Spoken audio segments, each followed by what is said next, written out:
ನಮ್ಮವರೇ ನಮಗೆ ಮೋಸ ಮಾಡಿದಾಗ ಏನೇನು ಲಾಭ ಸಿಗುತ್ತೆ ಅದರಿಂದ?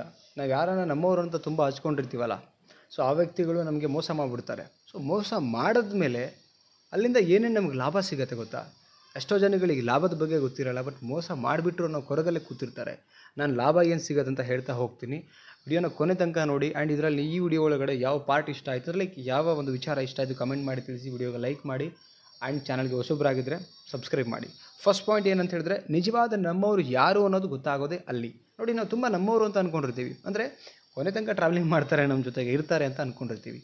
ಯಾವಾಗ ನಮಗೆ ಮೋಸ ಆಗುತ್ತಲ್ಲ ಅವರಿಂದ, ಆವಾಗ ಸತ್ಯ ಗೊತ್ತಾಗೋದೇನಂತ ಹೇಳಿದ್ರೆ ಯಾರು ನಮ್ಮವರು, ನಮ್ಮವರ ಹೊರಗಿನವರ ಇವರು. ಆ್ಯಕ್ಚುಲಿ ಮೋಸ ಮಾಡೋದು ಹೊರಗಿನವ್ರು ಅಂತ ಅಂದ್ಕೊಂಡಿರ್ತೀವಿ. ನಮ್ಮವ್ರು ಮಾಡಲ್ಲ ಅನ್ನೋ ಒಂದು ಭ್ರಮೆನಲ್ಲೂ ಇರ್ತಾ ಇದ್ವಿ ನಾವು. ನಮ್ಮವ್ರು ನಮಗೆ ಯಾವತ್ತೂ ಬೆನ್ನಿಗೆ ಚೂರಿ ಹಾಕಲ್ಲ ಅಂತ ಅಂದ್ಕೊಂಡಿರ್ತೀವಿ, ಬಟ್ ಅವರೇ ಇವತ್ತು ಬೆನ್ನಿಗೆ ಚೂರಿ ಹಾಕಿದ್ದಾರೆ.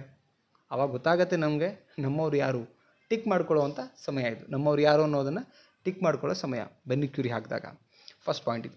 ಸೆಕೆಂಡ್ ಪಾಯಿಂಟ್ ಏನಂತ ಹೇಳಿದ್ರೆ, ನಂಬಿಕೆ ಇಟ್ಟಿದ್ದಕ್ಕೆ ಪಾಠ ಕಲಿತಾ ಹೋಗ್ತೀವಿ. ಆವಾಗೊಂದು ಪಾಠ ಸಿಗುತ್ತೆ ನಮಗೆ. ಏನು ಅಂತ ಹೇಳಿದ್ರೆ, ಇಂಥವ್ರ ಮೇಲೆ ನಾವು ನಂಬಿಕೆ ಇಡಬೇಕು, ಅಥವಾ ಇಂಥವ್ರ ಮೇಲೆ ನಂಬಿಕೆ ಇಟ್ಬಿಟ್ವಾ, ಮುಂದೆ ನಂಬಿಕೆ ಇಡಬೇಕಂದ್ರೂ ಕೂಡ 100 ಸಲ ಯೋಚನೆ ಮಾಡುವಂಥದ್ದನ್ನು ಕಲಿತೀವಿ. ಮೋಸ ಹೋಗಿದ್ದಕ್ಕೆ ತಾನೇ ನಾವು ಕಲ್ತಿರೋದು, ಅಂದರೆ ಲಾಭ ತಾನೇ ಅದಾಗಿರೋದು. ನಂಬಿಕೆ ಇಡಬೇಕಿತ್ತು, ನೆಕ್ಸ್ಟ್ ಇಡಬೇಕಾ ಬೇಡವಾ? ಯಾಕಂದರೆ ಲೈಫಿನೂ ತುಂಬ ದೂರ ಜರ್ನಿ ಇದೆ ನಮ್ಮದು.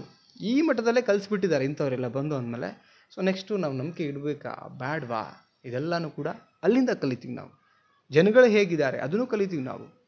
ಕರೆಕ್ಟ್ ಅಲ್ವಾ? ಸೊ ಲಾಭ ಆ್ಯಕ್ಚುಲಿ ಆಗಿರೋವಂಥದ್ದು, ಬಟ್ ಆ ಕ್ಷಣಕ್ಕೆ ಸ್ವಲ್ಪ ಹರ್ಟ್ ಅನಿಸುತ್ತೆ, ಕೋಪ ಬರುತ್ತೆ, ಬೇಜಾರಾಗುತ್ತೆ, ಮೋಸ ಮಾಡಿಬಿಟ್ರು ಅನ್ನೋ ಒಂದು ಫೀಲ್ ಕಾಡ್ತಾ ಇರುತ್ತೆ. ಬಟ್ ಅದನ್ನು ಫೀಲ್ ಮಾಡ್ಕೊಂಬಿಡಿ. ಓಕೆ, ನೆಕ್ಸ್ಟ್ ಪಾಯಿಂಟಿಗೆ ಹೋಗೋಣ. ಜನಗಳು ಹೇಗೆಲ್ಲ ಮೋಸ ಮಾಡ್ತಾರೆ ಅನ್ನೋ ಸತ್ಯ ತಿಳಿತಾ ಹೋಗುತ್ತೆ. ನಾವು ಕನಸು ಮನಸ್ಸಲ್ಲೂ ಕೂಡ ಕಲ್ಪನೆ ಒಳಗಡೆನೂ ಕೂಡ ಅಂದ್ಕೊಂಡಿರಲ್ಲ, ಮೋಸ ಮಾಡೋಕ್ಕೆ ಸಾಧ್ಯನೇ ಇಲ್ಲ ಇವರು. ನಾವು ಅಂದ್ಕೊಂಡಿರ್ತೀವಿ ಮೋಸ ಮಾಡೋಕ್ಕೆ ಸಾಧ್ಯನೇ ಇಲ್ಲ ಇವರು ಅಂತ ಅಂದ್ಕೊಂಡಿರ್ತೀವಿ. ಅದೇ ಜನ ಮೋಸ ಮಾಡಿಬಿಟ್ಟಿದ್ದಾರೆ ಇವತ್ತು. ಇಲ್ಲಿ ಜನಗಳು ಹೇಗಿರ್ತಾರೆ ಅನ್ನೋದನ್ನು ಕೂಡ ಕಲಿತೀವಿ ನಾವಿಲ್ಲಿ. ಎಸ್ಸಾರ್ನೋ ನಿಮಗೂ ಆಗಿದೆ ತಾನೇ ಮೋಸ?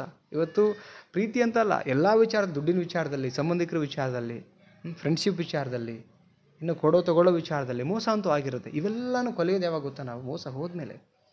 ಆ್ಯಕ್ಚುಲಿ ಮೋಸ ಹೋಗ್ಬೇಕು ಮನುಷ್ಯ, ನಾವು ಎಡದಾಗ ತಾನೇ ಗೊತ್ತಾಗೋದು.